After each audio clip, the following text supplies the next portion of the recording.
Paris, plus que jamais, la ville de l'art avec le livre. Le parc des expositions Porte de Versailles aura attiré plus de 3000 auteurs et des milliers de visiteurs durant 5 jours. La lecture est toute une activité autour du livre, de quoi enchanter parents, encadreurs et enfants. Donc là, nous devons chercher quoi comme question? On doit chercher dans l'école des loisirs un chien. Allez, venons, on cherche Le chien pourri. Encore plus dans le didactique, des sciences, initiation à l'écriture, mais aussi des rencontres avec des auteurs de tout genre littéraire, des plus classiques aux plus contemporains.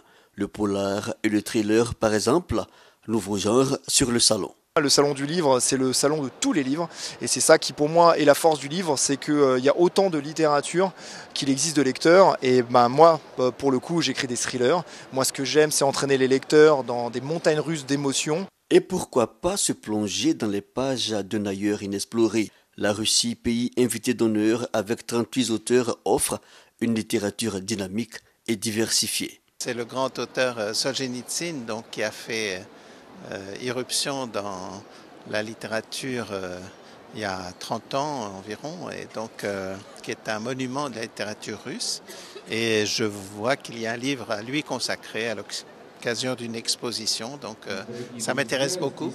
Mieux comprendre l'autre par le livre, une réalité au pavillon des lettres africaines, 130 auteurs de pays divers, dont l'Afrique du Sud. Pour tous, ce séjour a été enrichissant. C'est une belle occasion pour nous de promouvoir d'abord notre catalogue, les nouveautés, mais également ma qualité de promotrice du prix Ivoire pour la littérature africaine d'expression francophone.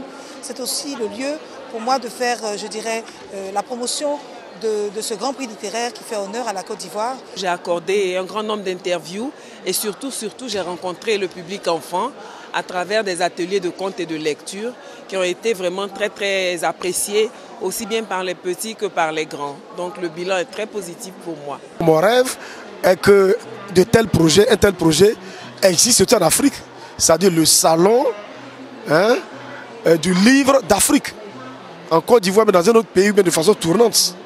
Il faut se faire voir ici en Europe, mais il ne faut pas aussi oublier l'Afrique, qui est notre terre. C'est là que se trouve le gros de notre lectorat. Activités littéraires aussi diverses que variées, des expositions et présentations d'œuvres, plusieurs forums et des distinctions. Venance Collant, journaliste, écrivain par exemple, reconnu par ses pairs et les médias pour la pertinence de son travail littéraire. En somme, l'Afrique bien présente et inscrite dans une démarche de cohésion autour du livre. D'abord, c'est de consolider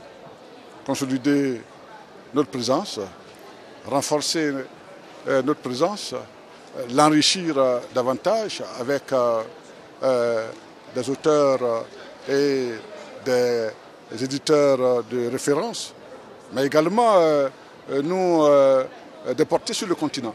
Des espaces littéraires à conquérir donc pour 2019, Sherfa, ville des Émirats Arabes Unis, capitale du livre UNESCO après Conakry, sera la ville invitée d'honneur du Salon du Livre de Paris.